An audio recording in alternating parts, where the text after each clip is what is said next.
Last time. So last time we really just dug in on this hybrid methods for like legged locomotion kind of stuff, right? And that was super fun because we did the little hopper at the end, and that code's up now, and you should check it out and try it. It's super fun. I think there will be a like walking related question on the last homework, probably a biped, which we had last year, and probably tweak that a little bit. But it's a super fun set of ideas and tools that you can, as evidenced by, people like, Awesome Dynamics and et cetera. You can take those tools really far and do some really amazing stuff with them. So that was fun. So today I want to just finish off one little part of this story that we kind of didn't get to last time, which is kind of reasoning about friction and what that looks like, and how people do it, and that locomotion type stuff. And then we're going to switch gears again and pretty like serious pivot into this topic that I really think is super cool, that I think is very underappreciated in the sort of deep learning era that we're in, which is this idea called iterative learning control, which is really, in my opinion, like it's the natural way to bring data-driven kind of ideas into like the tools we've been talking about. It's sort of how you say, do some trajectory optimization stuff, get like a cool trajectory for your robot to do a backflip or whatever. Then you go run that on the robot with your tracking controller, say, and say it doesn't quite work or it's a little off or whatever. How do you take a bunch of data from those experiments or whatever from actual hardware and then pull it back in to the trajectory optimization framework to improve, right? And so that's kind of what we're going to get at today, which is very, very cool. These ideas are also extremely powerful. People have done awesome stuff with this, but I think these things are hot about 10 years ago. And then like when everyone got into deep RL, they kind of forgot about this stuff. But you can do really amazing stuff with this. And it's the big win compared to say other, deep learning type approaches, data-driven approaches to control. This stuff is extremely data efficient. You can take something that like face plants and get like absolutely perfect, nail it execution in like a half dozen trials, which is like amazingly powerful. So that's why I think those are cool. Okay, so that's what we're up to. So friction stuff, which is, not that cool, but you got to know about it.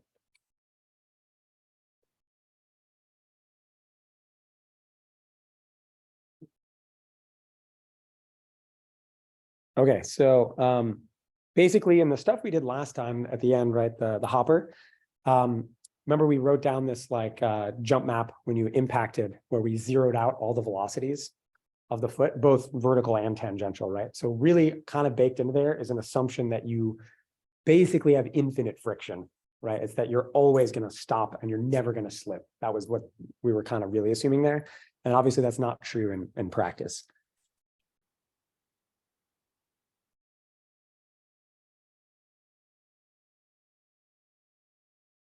So how do we do better than that?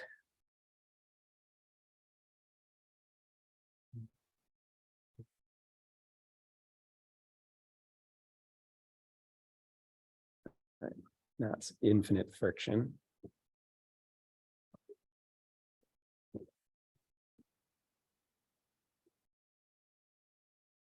So what we can do, there's a couple ways to think about this. The standard approach, I say, that like basically everyone's doing in practice is adding extra constraints to reason about like the limits of friction. So generally what we're doing most of the time, and this makes sense, we're basically saying, I don't want the robot to slip. So I'm going to add extra constraints on what I do in the trad problem or MPC problem to inform the solver what the friction limits are and say, stay within those and don't go past this limit because then you're going to slip and I don't want you to slip. That's what we typically do.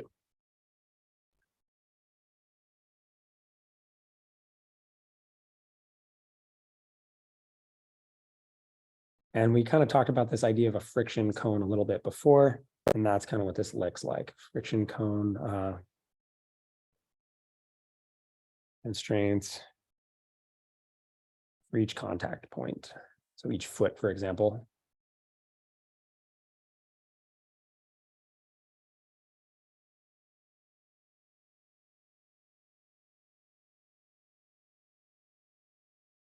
And so what this kind of looks like, we've done this bit already. This is, okay, yeah, it's like twitches and then kind of see it in the peripheral vision, or freaks me out. I think it's gonna die on me again. Okay, so here's B, we usually call friction. So the friction cone constraint says the norm of the friction has to be less than or equal to some friction coefficient mu times the normal force. That friction coefficient, is generally for like, I don't know, for like a sneaker on like, carpet or tile floor, somewhere around 1, like a little less than 1, maybe in that ballpark, just to calibrate.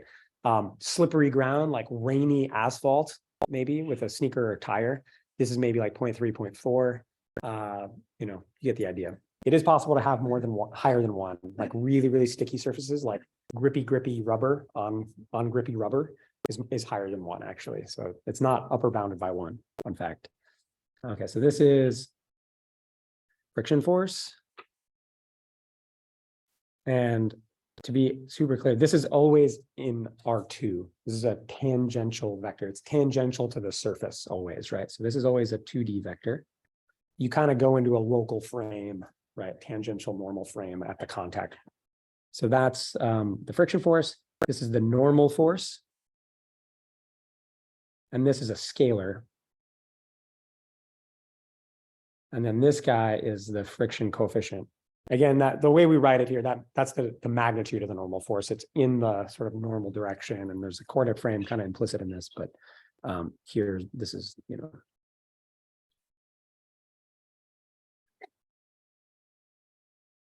Okay.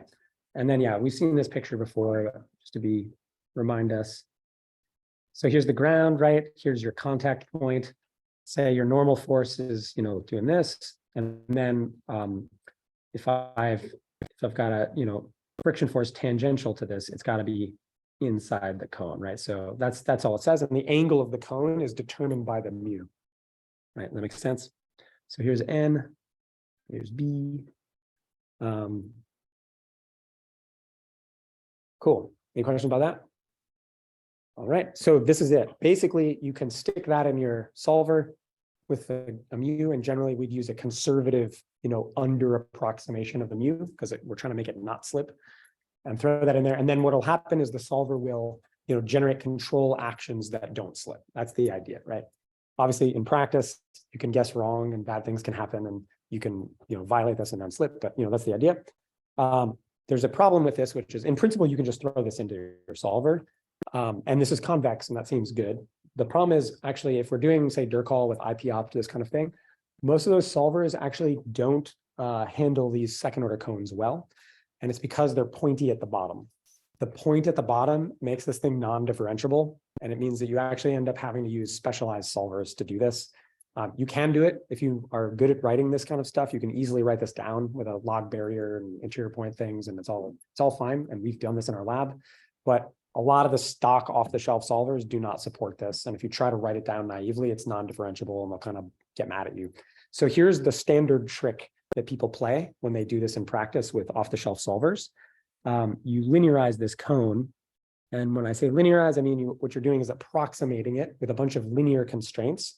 The standard thing to do is to turn this from a round cone into a pyramid. And then that's a set of linear constraints that you can write down as like AX less than equal to B. So let's write that down.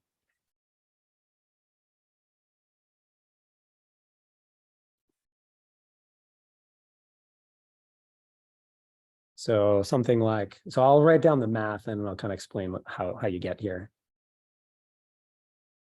So you introduce this new vector D, which is 4-dimensional instead of 2-dimensional. So you still got your mu, you still got your N, but this new D, so that I'll tell you what that is in a sec. E is just a vector of ones. And then D, and then you have a constraint that D has to be positive. And the idea here is you define D such that it's basically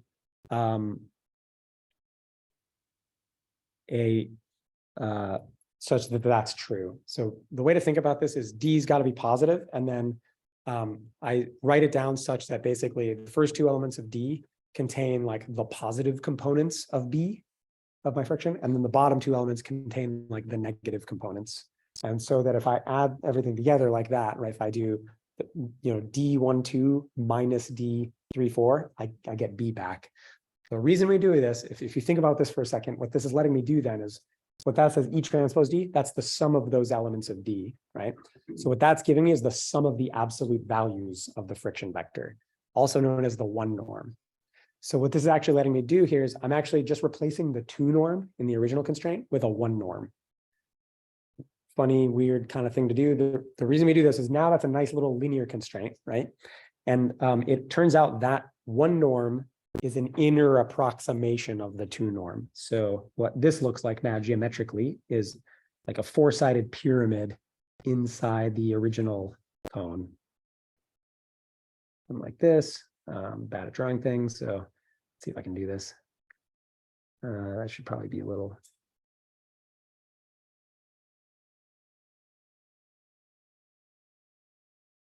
This.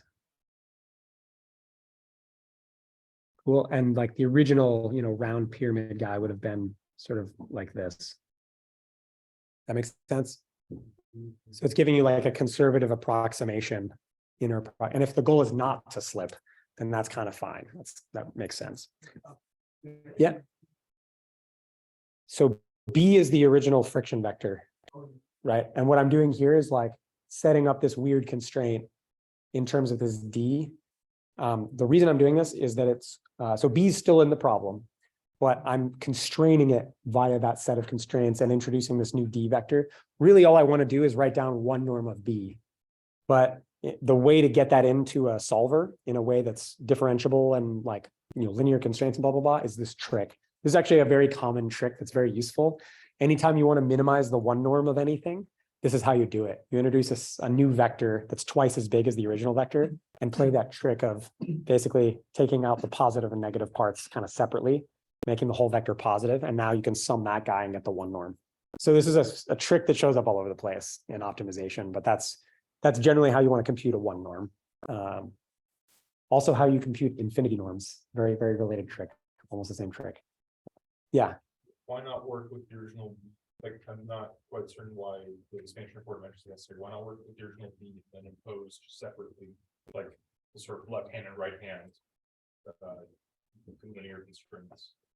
Like, why is the extension report mentioned necessary? So what I want to do is constrain the one norm. Yeah. What you're talking about is actually the infinity norm. It's a different norm. Oh. And that's an outer. So this one's the inner approximation of the pyramid. The one you're talking about would give you the outer approximation, which is actually not what I want, right? That makes sense. We could just you could cheat. So yeah, you can do other things. You can come up with other, so what you could do there maybe is like come up with like you'd shrink the mu and like try to get that to be inside. Fine, that's fine. You could, it would get you a similar thing. This is just like, this is a straightforward way to do it. This is what everybody does. And this is like, the trick here is this is actually a standard trick for computing a one norm. Like this is used in other places. And that, yeah, the thing you're talking about, you can also do that. What that's doing is a box constraint. That's element-wise max, right? Mm-hmm. And so that's like basically, that's upper bounding the maximum absolute value, right? Which is the infinity norm, which again is the box outside the circle now. And that's, we don't like that because it's not conservative, right? And it will let me slip if I go into the corner of that box. That is all. But yeah, you're totally right. If you did that and then like shrank mu somehow and like thought about it a lot, you could probably come up with a way to do this too. This is a little more straightforward, I think. Yeah. So is the I negative rise? No. So what this is saying is, so this is constraining D to like basically pick out so the bottom two lines here, like this D greater than 0, and then the B equals I minus ID, that's telling me what D has to be. That's basically saying that the first couple elements of, if B is positive, like if B1 is positive, that'll show up in, the first element of D. If B1 is negative, the first element of D1 to being 0, and like D3 will be a positive number that's equal to like, the absolute value of that thing. Does that make sense? Not really.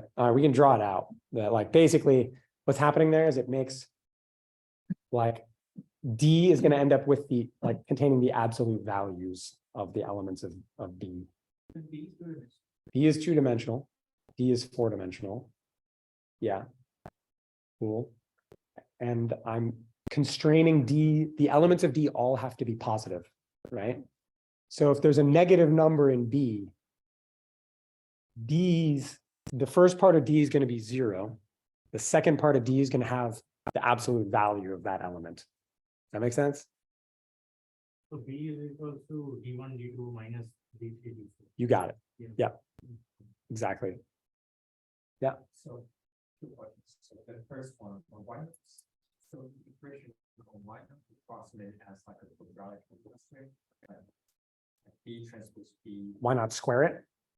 Why not square it? Yeah. Yeah, because that's non-convex. We can talk about this later. But yeah, it's not, if you square both sides, it's non-convex. It's very easy to see. I can show you after class. Okay, anybody else? Yeah. You could add more, exactly. The reason you don't is it makes the problem bigger. The more faces you have, then you have to make that D vector even bigger, and it gets just makes the problem bigger. It's honestly not worth it. What we're trying to get at here is just like a safety constraint kind of thing that's going to make us not slip. Mu is not known very well anyway, so all this is approximate anyway. And which all you're trying to get at here is like a conservative inner bound of this thing, so my feet don't slip when I do stuff. So for this is good enough. You absolutely can do that, right? You can make an 8-sided pyramid or whatever to try to get a closer approximation of that round cone. The right thing to do though is probably just to write a better solver that can do the round cone directly if you're going to go down that rabbit hole. Okay, everybody cool? Yeah. I mean, it's real easy. I can show you for sure. Yeah. Okay, cool. So that's that. Let's see some comments on this idea. So this friction pyramid thing.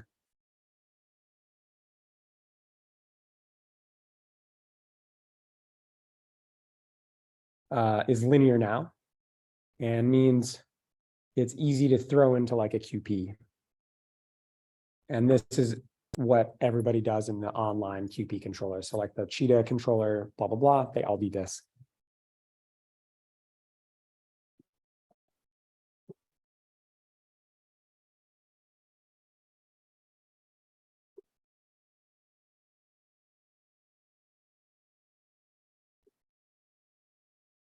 What else? Yeah, generally speaking, like these hybrid methods, like what we're going for usually is avoiding slip. So we just throw this in and say, don't slip.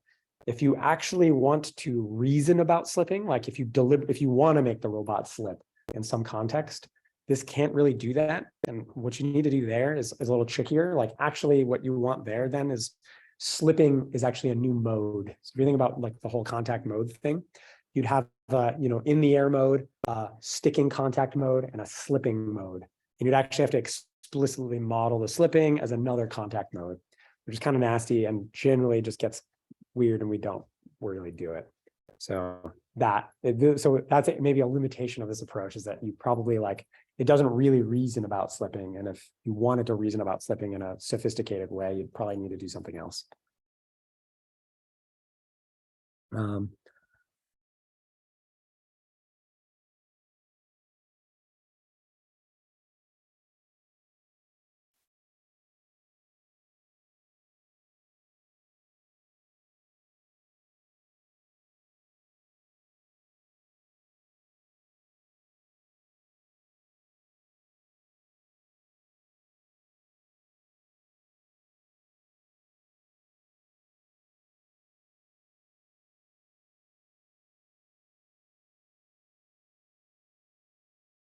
So that's kind of annoying. And then the last kind of comment on this is that friction is generally like very hard to model and weird and highly nonlinear. What we've done in here, all this stuff, this is just Coulomb friction, right? Which is kind of the most basic model of friction. The real stuff is way nastier. Generally speaking, what we're doing here is trying to get like a conservative inner approximation kind of thing so that we just don't like overdo it and slip all over the place. But you shouldn't take this model too seriously, right? It's a very coarse approximation. That's about it.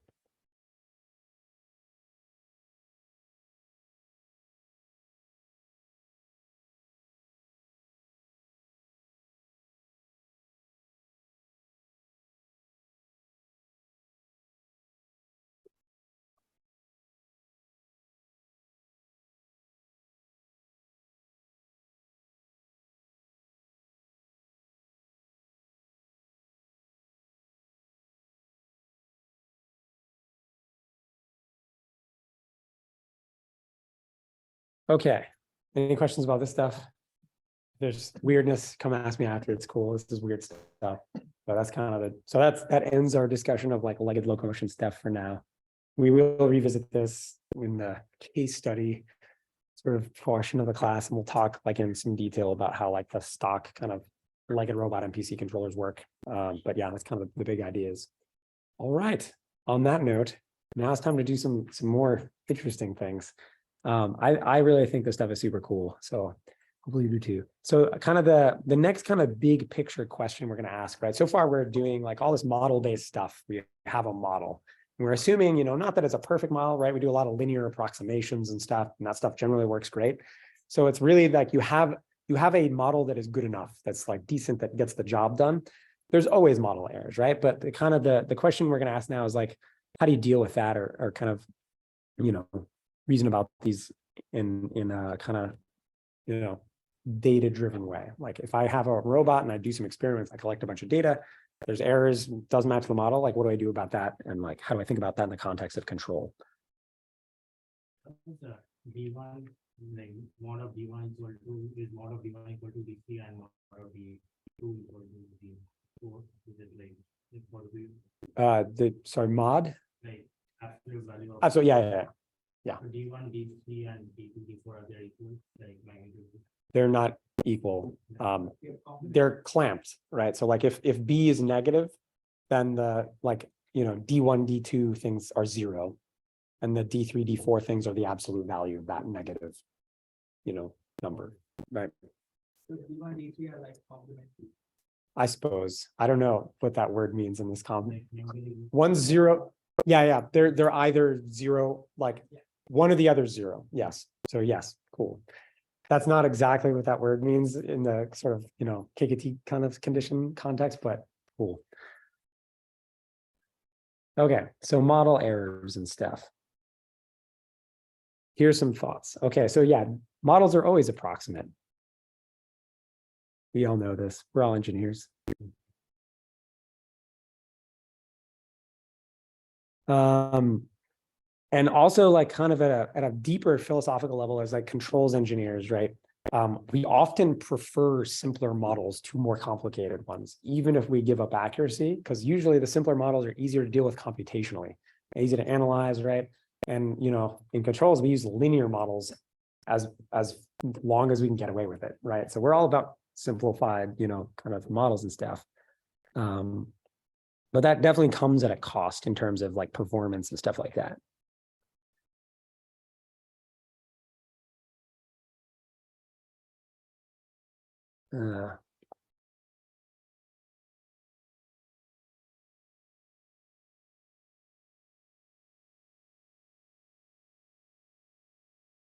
Let's see.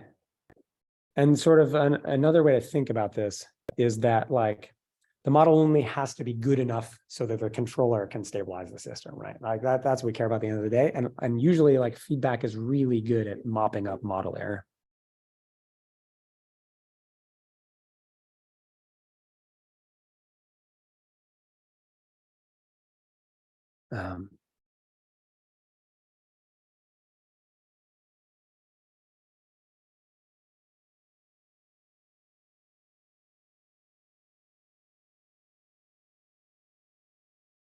Okay. But yeah, basically like, that works. You can take that pretty far, right? Linear models and LQR and linear convex MVC, you can go really far with that. But sometimes it's not good enough, right? Sometimes you have like very tight constraints, safety things, or like really strict performance requirements, and you kind of need to do more. And so here's some like ideas on that front.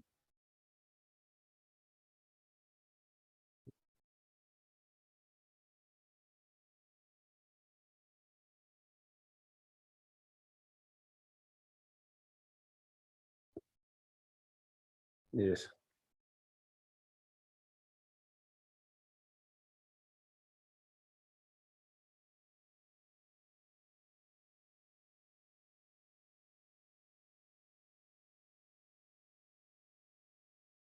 Okay, so some options.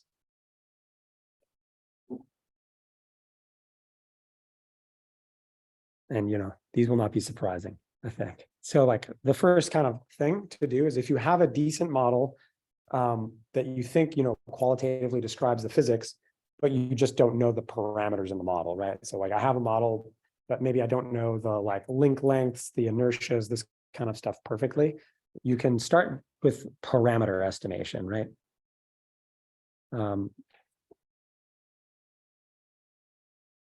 So this is like classical system ID or gray box modeling.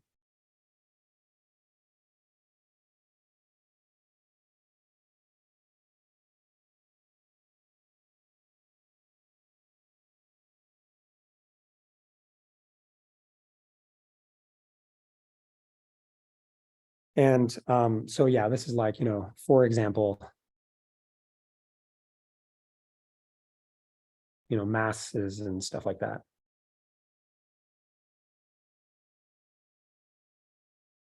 So, I mean, this is a good thing to do. I would suggest in general, you should always do this if you have a model.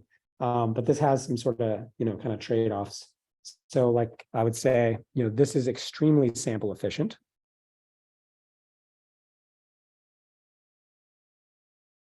You can do like a handful of little experiments and cool. And like from this, you get a model that, as long as the model kind of describes your system and you calibrate it up, like that model will work anywhere in the state space. It generalizes across tasks, right? So that's good. The downside here is that you're implicitly assuming when you do this that the structure of your model is correct. Another way to say that is that like your model is in the right function class for the true model, right? And that's just the parameters need to get dialed in. So it's limited to, sort of like things that you've explicitly modeled, right? In terms of like qualitative phenomena. So for example, if I write down, my robot model with that Coulomb friction, the real friction is and so in that model, that's a parametric model with one parameter, that mu, right? In my friction model. Well, the real friction isn't Coulomb friction. It's bizarro, has like the Strybeck effect and all this other craziness. And it has the real thing as a way more complicated function that just is not in the same function class as that Coulomb model. So no matter how good a job I do of regressing that mu, it's not going to fit the real data, like that kind of thing, right?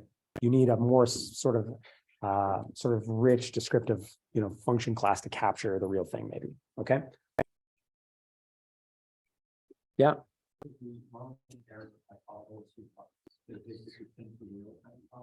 Yeah, like this is kind of what we're talking about. I mean, that's very much the machine learning branded term for this in the last few years. But yeah, I mean, this is the common problem, right, across all, engineering endeavors, I'd say.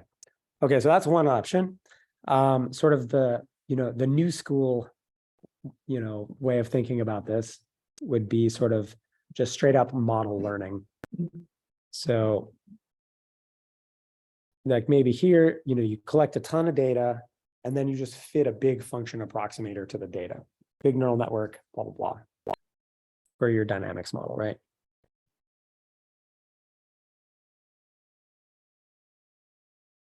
Yeah. It means you only need a handful of experiments, right? So if I have like a really nice, simple parametric model, I'm just fitting like mu, m, right? Like a few things, it's a few numbers, right? Only a few parameters. And so therefore I only need a handful of experiments to fit those numbers well, right? So like, if even for like a big humanoid robot, if you think about this like as a multi-body model, like all the parameters in that model, it's like all the masses and inertias of all the links, maybe link lengths, stuff like this. It's maybe 100 numbers, right, that describe that entire thing, right? Contrast that with like a giant neural network that would be expressive enough to capture the same dynamics. That thing's probably going to need like order 1 million parameters to be similarly, just to get a similar, sort of prediction error, say. So that's a massive difference, orders of magnitude difference in the number of parameters you have to fit, and therefore also like orders of magnitude difference in the amount of data, the size of the data set you would need to fit all those parameters, right? Does that make sense? Cool.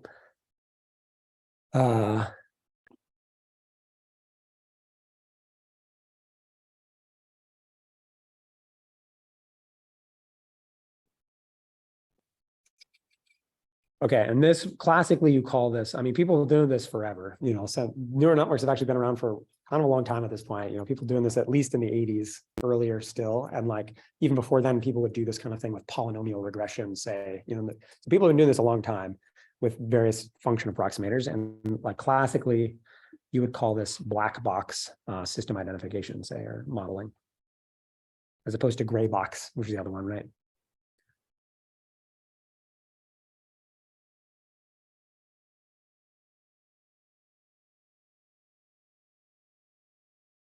Okay, cool. So some like general thoughts on this. The good part of this is it doesn't assume a model structure, right? And in principle, if you have a big enough function approximator, blah, blah, blah, it can fit anything. So it's not like, you know, in the friction example, you know, if I have anything more complicated than Coulomb friction, that parametric model is not going to fit it.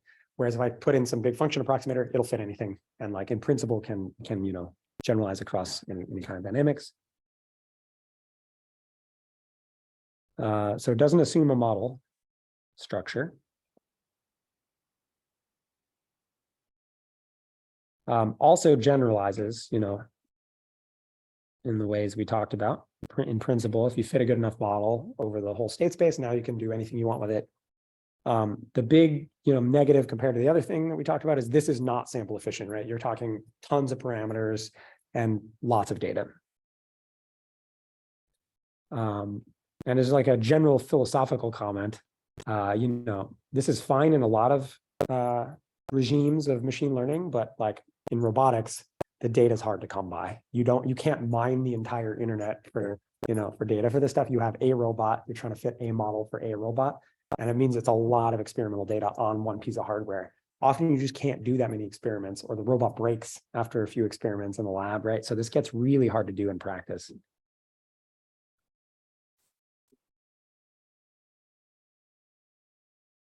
And I feel like this is kind of like the Achilles heel of reinforcement learning. Like this is why it hasn't been as successful as other areas of learning, maybe. Okay, so like this entire kind of category of stuff here, I would sort of call like improve the model. So both of these things, right? These both fall into the category of improve the model. And now there's like a sort of separate category of ideas that kind of come down to like improve the controller or the policy or whatever you want to call it. And so those I would we can start with like kind of go the other way. So one idea here is just learn a policy from data. So this would be like kind of your classic, you know, model free RL kind of thing.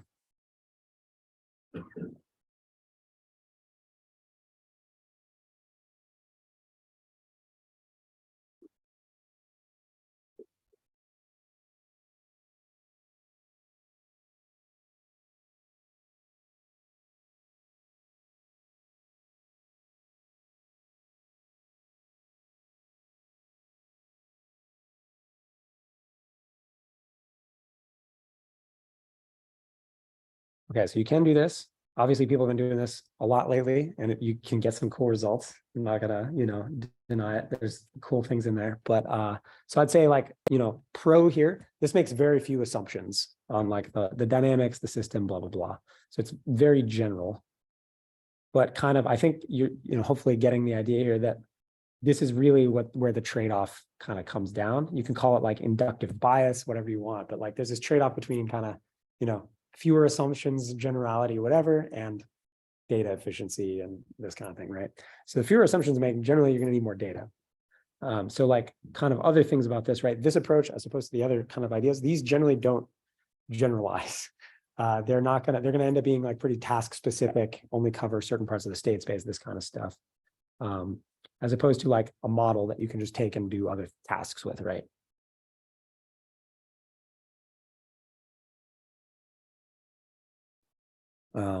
And this is again, like not sample efficient, not data efficient. It's going to take lots and lots of data to sort of lots of rollouts, et cetera.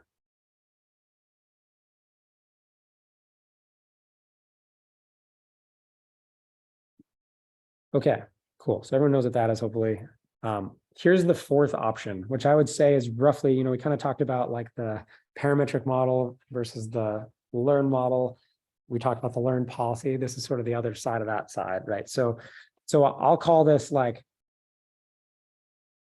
improve a trajectory. And there's like lots of ways to think about it, but I think I would pose this as sort of the like policy dual or version of this like parameter estimation versus learned model thing. So the idea here is assuming we have like a reference trajectory. You can relax this assumption actually, but this is generally how it works. It works better like this. Assume we have like a reference trajectory computed with a nominal model.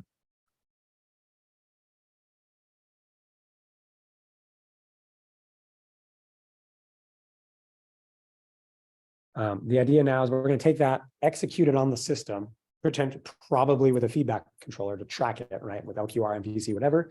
And then we're going to take the data from that real rollout on the system with a controller, and we're going to feed that back into our trajectory optimizer to improve that nominal trajectory using the real data. That's kind of the idea. And we'll do the details of that in a sec.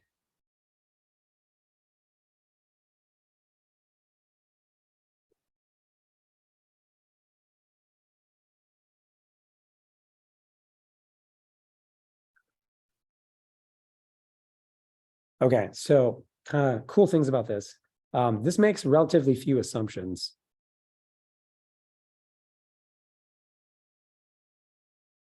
I mean, I guess it assumes having some kind of nominal model, but that nominal model doesn't have to be very good. So I guess it doesn't assume like any kind of like function class for anything or whatever. I guess as a downside, assumes you have a decent model as a starting point. But usually we do have that. We do have cartoony models usually. The other con here is this, we're doing this for a particular trajectory, basically one task, right? So this is like a one task thing. So it doesn't generalize. You'd have to redo this for like a different task. But the big win here, and like why this is worth knowing about, is this is extremely sample efficient.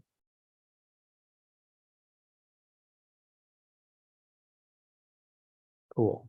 So like, again, this is sort of thing you can do this on hardware in like 5 or 10 trials and nail it, right? Which is, kind of amazing. And like, that's the dream. Like you really want to do this stuff on hardware, not in sim, right? That's the whole point. Okay, so this category, right, is kind of like improve the controller or the policy or whatever.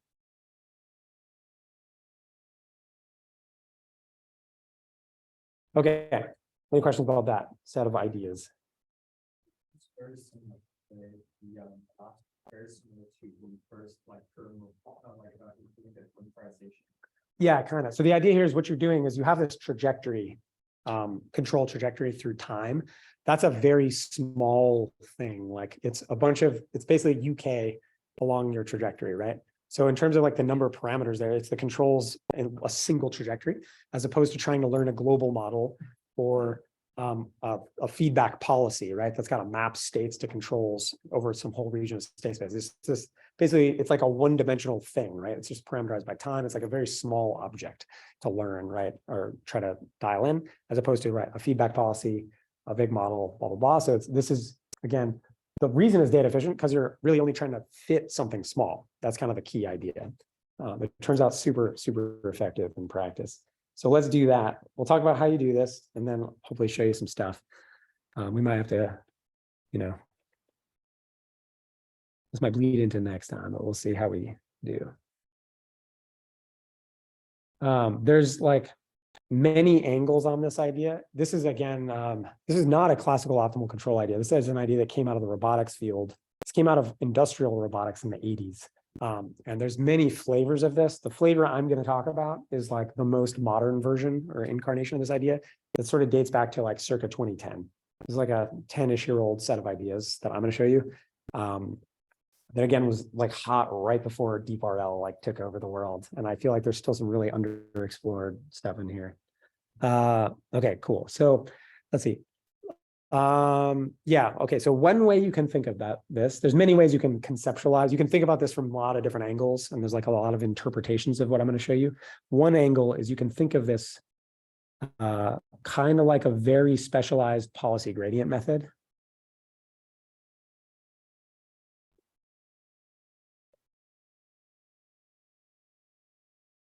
If you're into that sort of thing.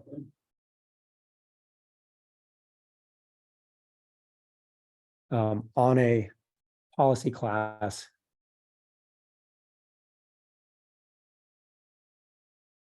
On like basically this policy class. So if I have U of, X, or so the way to write this maybe is like, what I'm actually optimizing is this U bar reference like feed forward controls.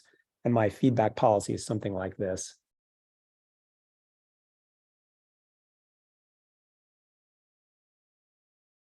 So like this sort of reference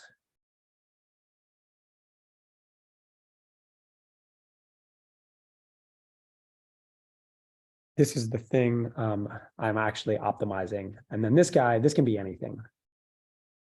You can do this with like LQR, you can do this with MPZ, like any stabilizing controller you want over there. / you actually don't even have to have one. So if your system's like naturally benign and stable, like an industrial ARM, which is actually where this started. The original versions of this didn't have the second term. It was like an ARM, and these were basically like feed forward commands into an ARM. But if you're doing like quad rotors that are unstable, you got to have the second part. But in general, you don't care. That's not part of the thing. You can use anything over here.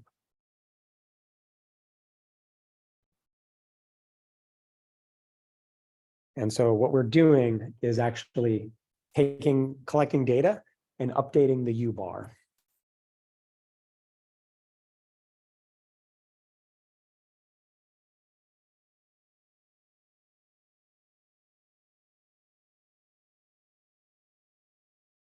Okay, let's see. The other way to think about this, and the way we're going to kind of derive it in here, is as like basically as an SQP method, as like a direct trajectory optimization method, like we've talked about, where we're computing all of the all the matrix stuff that goes into that KKT system. So like the Hessians, dynamics, Jacobian stuff, all that stuff we're getting from our model and our cost function. But then we're getting the right-hand side vector from the real hardware trajectory. Does that make sense? It's like that's how we're gonna derive this. So we'll spend some time on this, but that's like another way of thinking about it, and that's kind of the way we're gonna do it.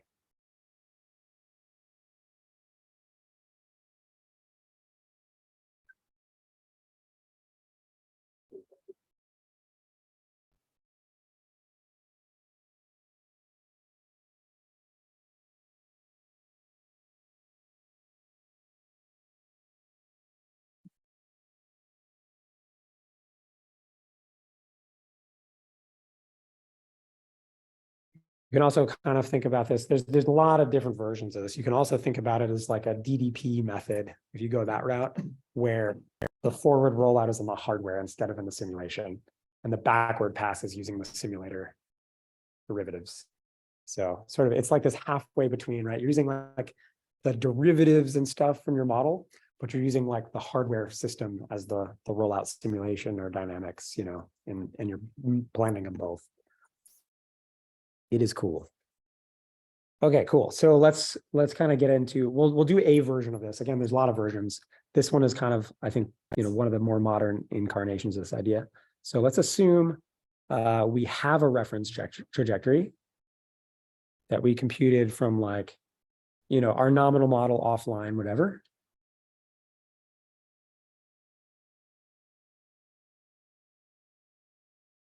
And that we're just trying to track this.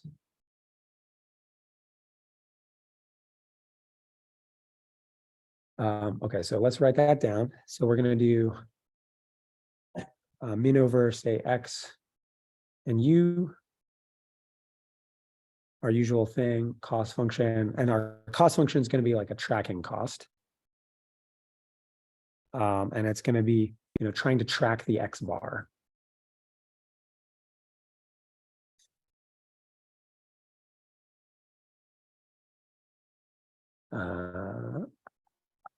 and U bar over here.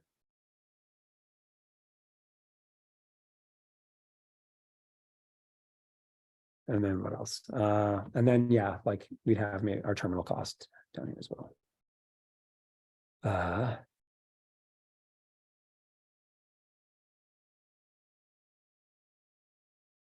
Okay, cool. It could be any tracking cost. It doesn't have to be this one. And then you've got your like dynamic stuff here, right? Our usual thing. Okay, so as we've like seen already, you know, in a few different incarnations in class, like when I go to solve this thing with an SQP method, a direct method, I'm going to get a KKT system, and that's going to look like this.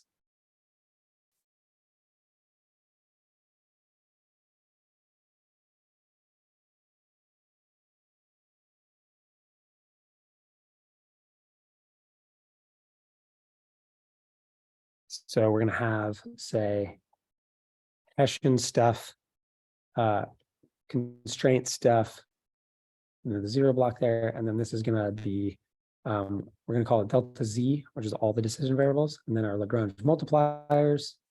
And then over here, we've got the gradient of the cost function. We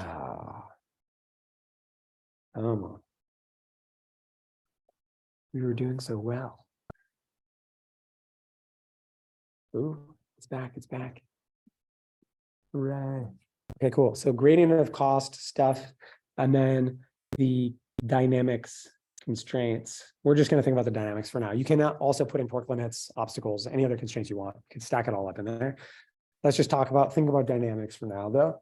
So that C is the dynamics constraints. So, you know, I'll sort of define these a little bit. So Z is going to be all our X's and U's kind of stacked up, right? So like X1, U1, ... all the way to Xn.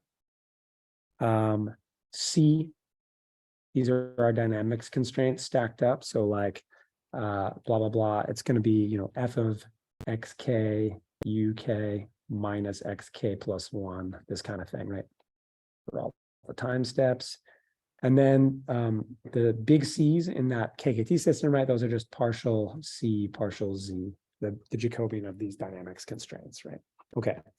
And then, yeah, the, where did my mouse go? Here it is. The Hessian thing, the big H there, this is just the sort of Q's and R's all kind of concatenated together. So like Q, R, all the way to QN. So right, we saw this when we did the QP, LQR stuff. This basically looks like the LQR QP that we saw, right? This is, to be super clear, this is the Gauss-Newton Hessian. Okay, so we have this, we know how to set this up. This is what we would use, you know, for like offline trajectory optimization or LQR or whatever. The kind of key thing though, if we kind of look at this a little bit carefully, okay, so H comes from the cost function, cool. The C's come from our dynamics model. Those are the Jacobians of our nominal model. Look at the right-hand side, grad J, that's just the gradient of the cost function. Cool, I know that. I made that up. That's my cost function. And what we're assuming here is we're going to go do a rollout on the real hardware and collect the data. So we have a full state and input trajectory from the real hardware, right? But I can go do now. And remember, we're doing this with a feedback controller. So the controls we get on the hardware might not be the U bars, right? They're going to be the you know, whatever U bars plus whatever the feedback tracking controller did online to try to track, right? So we're going to have a state trajectory and a control trajectory that don't match the reference. So whatever we got on the hardware with whatever feedback policy we needed to stabilize, blah, blah, blah. Okay, so we know all that stuff. So I can evaluate the cost function J along that trajectory, right? I just plug the trajectory data in that I got on the robot into the cost function, and I can take that thing's gradient. Cool. So I know how to get the right-hand side from the real data.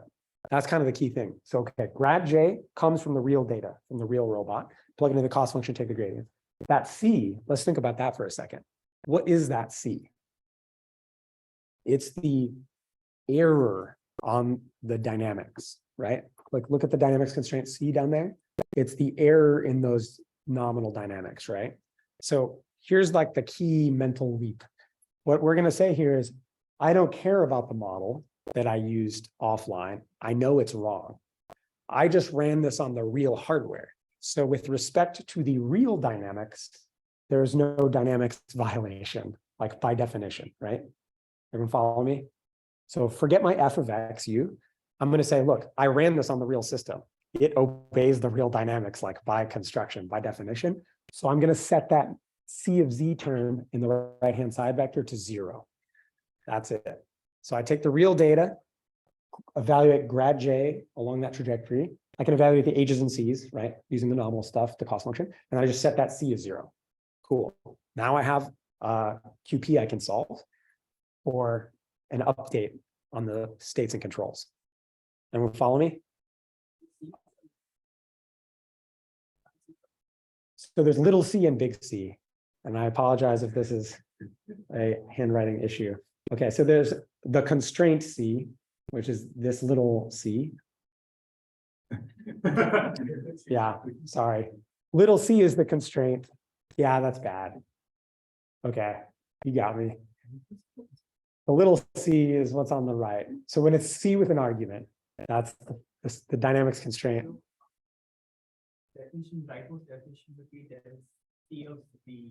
That's partial c, partial z. Yeah, and that C over there, the small c will be argument there.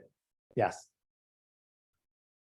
We okay with that? Sorry, that's a little nasty. The little c is the constraint function with all the dynamics calls. The big C is just a Jacobian. So hopefully it's also clear from the context, right? The big C's are in the matrix, the little C's in the right-hand side. Sorry, I definitely need to LaTeX this stuff. That's a problem. Next year.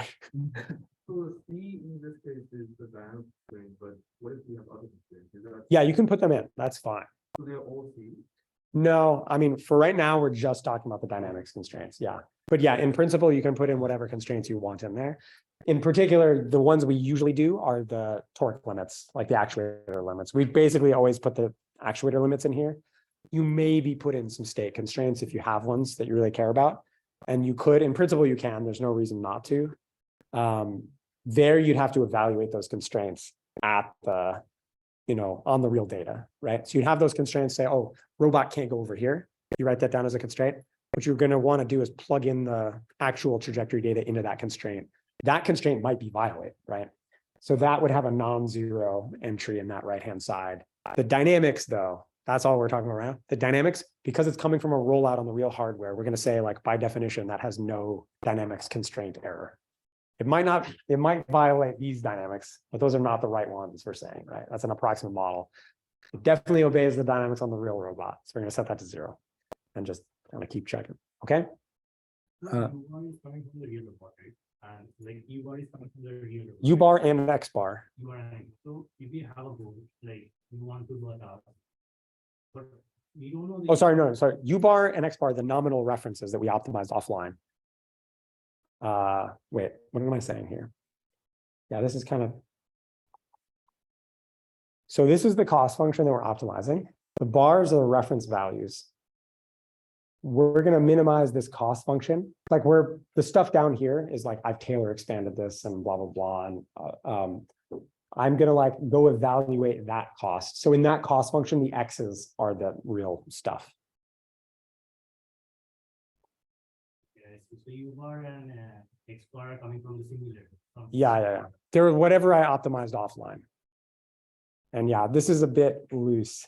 There'll be code for this that hopefully make this clear. This is a little like, so what I'm going to do is evaluate that cost at the X's, right? When I go solve this, I'm going to do the like quadratic Taylor expansion thing, and I'm really optimizing over a delta Z. So i.e. what I wrote down there, X bar is coming from the reference offline thing. The X there is the thing I'm like optimizing, but like what's really happening is I'm optimizing like the real version of this that we would optimize. I'm going to expand that as like X plus delta X. So it's going to really be like what this will really look like. And where I wrote this delta Z, this is confusing. The code will be clear. It's XK plus delta XK minus X bar K. This is very confusing. I realize that, and I should write this out a little more explicitly with the code. So what we're doing, right, is we're Taylor expanding that thing. X bar is the nominal reference offline thing. X is the real data. delta x, i.e. a correction on that x, is what we're computing. Right, so if we don't know, right, like, F, we have a nominal f that we've written down that's like a nominal model that is always an we approximation. are running the nominal F on the real data. We're not using the f, we're using its Jacobian though. If the is like the discrete. No. So the matrix on the left with the H's and the C's, we're going to those big C's are the dynamics Jacobians. So they're the Jacobians of FD. So df, dx, df, du. Such that xk plus 1 equals to f of xk uk. We're not actually going to use that. We're going to say, hey, I know that f is wrong. So I did this experiment on the real hardware. I rolled it out. Whatever I got from that, that's the real dynamics. So I'm going to say, okay, cool. Forget that f. Here's a rollout of data on the real hardware. This had to have obeyed the real dynamics by definition. So I'm just going to set that C of Z, which is, again, that's the dynamics error, the dynamics residual. I'm going to set that to 0 because I just took this real data and plugged it in. Cool. I'm going to evaluate the big C's. Those are the Jacobians of my model. Those are the derivatives of my nominal model, right? So I'm going to plug in the real data into F to evaluate, just to evaluate the Jacobians. So I'm going to evaluate Jacobians of my approximate model at the real data points from the real system. Does that make sense? So like roughly what you can think about here is I'm getting the error from the real hardware, but I'm getting the gradient information from the crappy model. So the beauty of this is, as long as your model is like good enough that it points the gradient in the right direction, this is going to work. So you can get away with a really crappy model that might have terrible prediction error, right? Like when I roll out in the sim versus roll in the hardware, they might diverge like crazy and the simulator might be terrible. But as long as the simulator is good enough to point the gradient downhill, this will work. Does that make sense? That's like another way to think about it. So you're using like, and this is why this is data efficient also, right? Compared to black box RL, in RL, I have no model, I have nothing. I have to do tons of sampling. And kind of implicitly what you're doing there is using a lot of samples to get like effectively a finite diff approximation or sample-based approximation of the gradient, right? I need a lot of I need many samples to get a gradient approximation in that context. Here, I can just take one sample trajectory, and I can get the gradient from my nominal model. So that's like, again, why this is so sample efficient. Like one of the beautiful, like awesome tricks here. I can have a really crappy model, but as long as the gradients are kind of okay, they're going to point me downhill and I'm going to like be able to optimize here. So I don't need to collect a ton of samples to approximate the gradient. I just need one sample to give me an error and I plug it in, get the gradient from the model, and then I can push my controls in that direction, like get an update. Cool. Okay. So would you be out on kind of how good your initial reference to that would be? Absolutely. Yes. This is true of all things, right? This is like, it's nonlinear, blah, blah, blah. So yes, 100%. If you're different, like say, if you migrate to like a student at different paths, so your reference trajectory isn't too far, doing that approximation to your kind of area dynamics still follows what I'm doing, like this would change. If it's not too far away, sure. Yeah, but this, like, again, this is task specific. I have one task, I have one trajectory. I'm going to dial that in really well. So this is inherently like a task specific thing that I do per task. The XK is coming from the hardware rollout, Yes, but the UK is coming from the also from the hardware rollout. Also from the, IoT policy kind of yeah, but what that's saying is like, the reason this is written this way, the idea is I got some nominal U and some nominal X from like TradOp or whatever, right? I run it on the hardware with a feedback controller, okay? So like if I do a quad rotor backflip, say, that's unstable. If I just try to run open loop controls on that thing, it's just gonna crash and not do anything, right? So I run a feedback policy on the quad rotor, given the nominal controls, nominal states, whatever, and it's gonna try to track that with feedback to stabilize it. So even if I had this nominal set of controls from my offline optimization, the ones I have from the hardware rollout aren't going to match because I used a feedback controller online. That make sense? Yeah? Cool. So that's what we're talking about here. That's why they're different. So those U's in there are the X's and U's in there are the ones from the rollout. They both can differ from the offline nominal version. given by the ILC policy. Yes. which again is just U bar plus some feedback policy. And the K in that, is it derived from how the No, that's any feedback policy you want. Yeah, that's just saying, I probably need a feedback policy to stabilize. You can pick your favorite one. So online, you're gonna get some U's that differ from that nominal U because of the feedback policy. Just record everything, cool, plug it in there. Okay, yeah. Here, we're just saying, look, if you're gonna try this on an unstable system like a quad rotor, you're gonna need a feedback policy to stabilize. You can use anything you want, it doesn't matter. LQR, MPC, neural network, craziness, whatever. We're assuming you've done that, you've gotten this rollout, and all I'm assuming here is that I got an X and U trajectory from the hardware, right? And like the idea is that's going to be different than the nominal thing because of mismatch in my models and whatever. And I'm just going to take that and use it to update the nominal trajectory. So then the thing that we're actually minimizing, the thing that we are deciding on is neither X bar nor X, it's some third thing. Well, okay, yeah, this is like confusing, and like what I'm really trying to do is optimize the X's in there. Right. I've gotten some X's. What I'm going to do is try to optimize. What I'm solving for here is like a delta X correction to that X and U. So I have this X and U that I just got from a hardware rollout. It's literally the same thing. Like another way to think about this is think about it as like ILQR, where I replace the forward rollout with the real hardware rollout. So, okay, I did a rollout in the simulator or on the real thing. I have a feedback policy in both cases, right? ILQR, run it forward with the feedback policy. I run it on the hardware with the feedback policy, whatever. I get some X's and U's. Now I'm going to do the backward pass. I'm computing the A's and B's along that trajectory based on the model, but I'm using the X's and U's from that rollout. Like in principle, it doesn't matter how I got the rollout, right? I could do the rollout in the simulator, or I could do it on the hardware, whatever, and just collect the data. I do the backward pass, right? I compute delta X, delta U. Now I plug those back in as corrections on the X and U, and I roll it out again with the feedback policy. Does that make sense? Yeah, I'm just sorry, trying to. The notation is kind of, yeah. Yeah, It has to be like some third U variable. There's a delta U, delta X Right. that I'm actually solving for down here. So like, maybe I should write this in a little bit more clearly. Let's see. I agree, this is a little confusing. So let's do this. Does that help at all?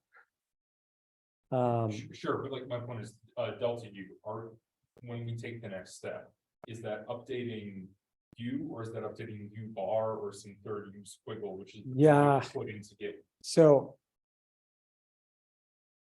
let's see, what is the right way to, so the way I wrote this up here, it's the U bar there Right. that's getting updated. Okay. And that's actually all you're updating. You're not actually updating the states because the states are coming from the hardware. Hmm. All we're doing is updating the U bar that we're then going to go roll out on the hardware again. Right. Okay, so that's our only actual. In this optimization problem, if we use collocation, which is kind of what we're doing, the decision variables are this whole delta Z vector. So you are actually like, the X's are decision variables in that problem, but you don't really do anything with them. You're going to throw them out and just update that U bar. Okay, I'm going to write like pseudocode for this and give you real code that does it. And like, you should be able to see the whole thing. And so hopefully this clears that up a little bit, and you should definitely play with the code. I think I need to revisit this where I'm writing this for clarity based on this conversation. So thanks. Is that kind of clear for everybody now? Okay. Here we go. Okay, so like kind of the backing up a sec. So note that we have let's see.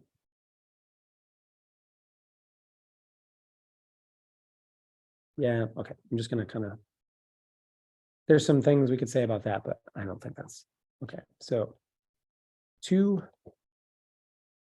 important observations. Okay, first one,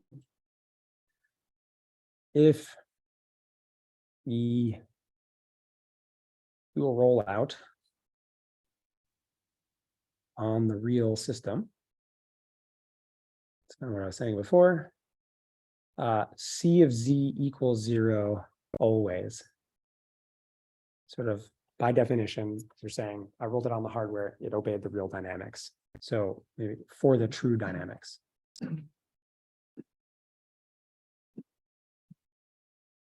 Not necessarily for my approximate dynamics. We're not going to do that, right? Okay. 2, since we know J, like we made it up, given the X's and U's from the hardware rollout,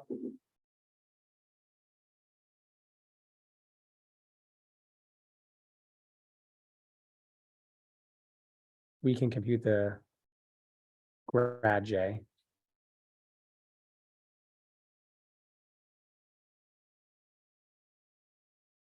So we get that whole right-hand side vector.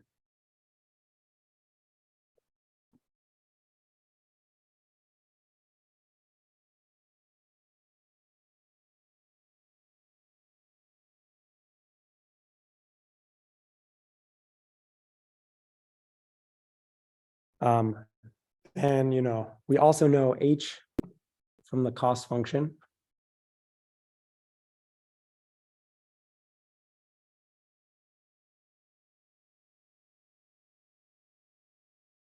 So the only part of this that's like really approximate and not coming from like the cost function or the data is just that C Jacobian, which is what we're getting from the nominal model.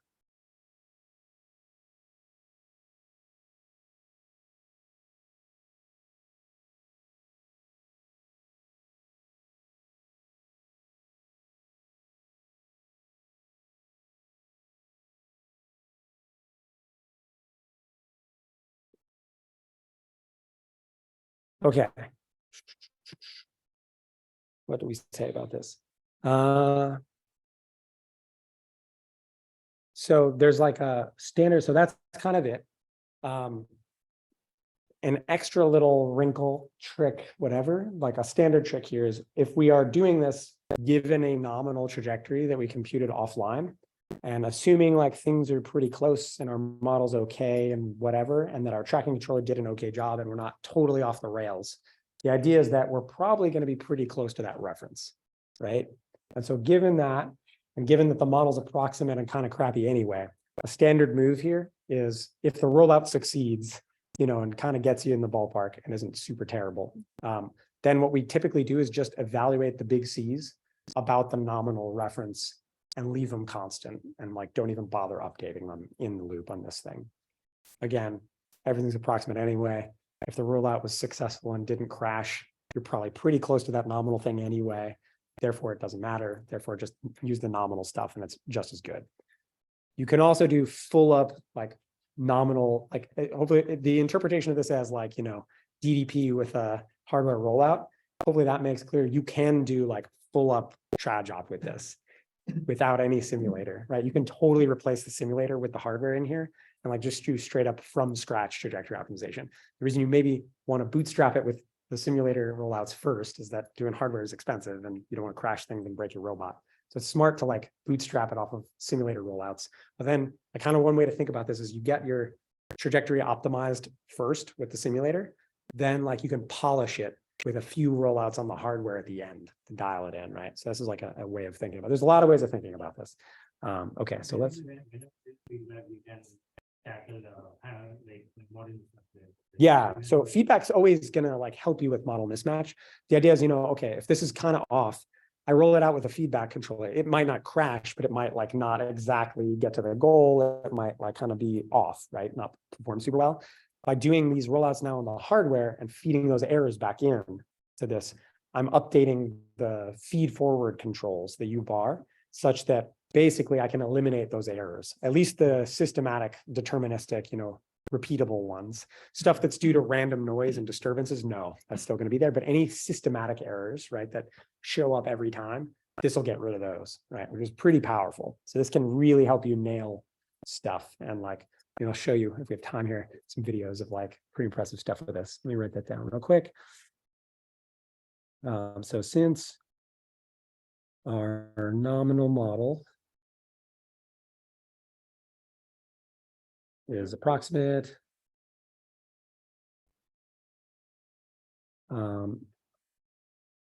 And assuming like xk, uk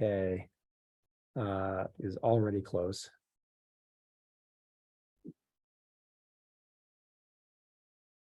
Which is kind of where this works well and where you want to be doing it.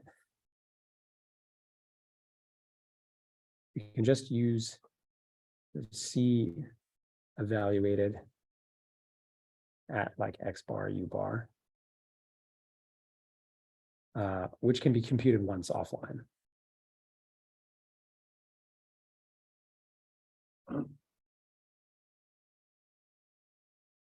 So that's cool. Okay, now you got all that stuff. Now you just solve the KKT system.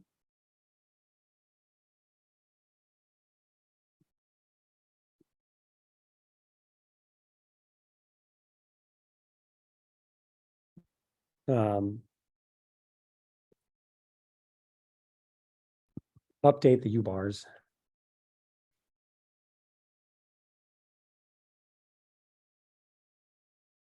And repeat.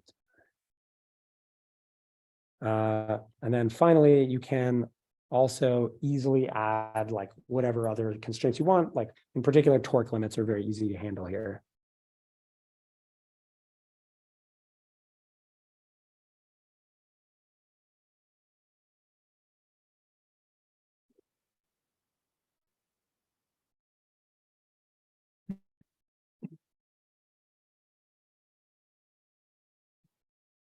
And then, you have inequalities. Now this is just a QP. So instead of just having that KKT system I wrote down and doing backslash, use a QP solver like OSQP or whatever with the inequalities in there. And life is good still.